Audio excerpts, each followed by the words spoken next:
A disciple is someone who has decided to be with another person for the purpose of becoming capable of doing what that other person can do, or of becoming what that other person is.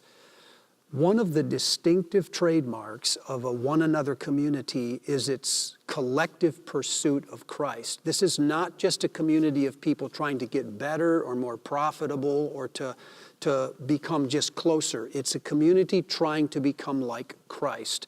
So what we said today is that has three different sides to it. It has a cognitive side where we're trying to learn the mind of Christ. How does Jesus think? How does his mind default? What does he know that we don't know about enemies, about money, about the world?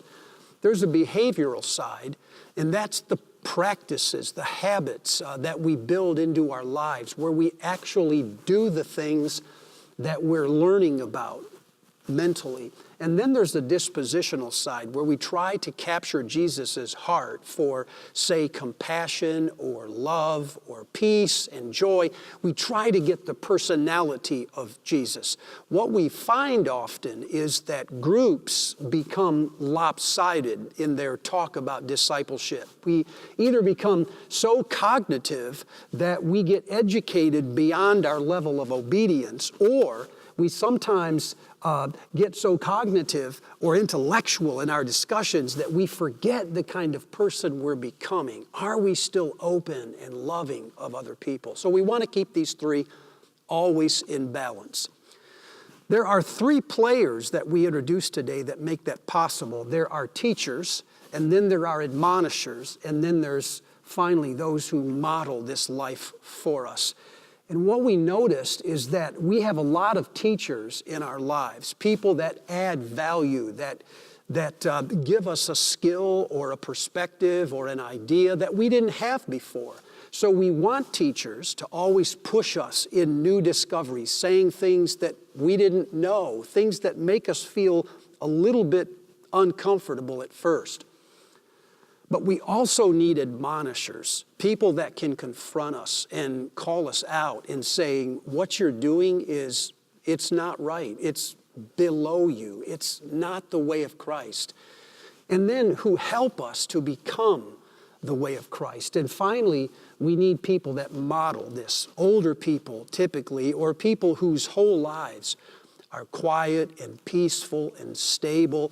We need those in our circles all the time so we know the thing or the person that we're trying to become. So in order to become better at teaching, when we get together, we have to become more open. We have to lead with questions instead of answers. We need to read the Bible corporately instead of one person read it and explain everything.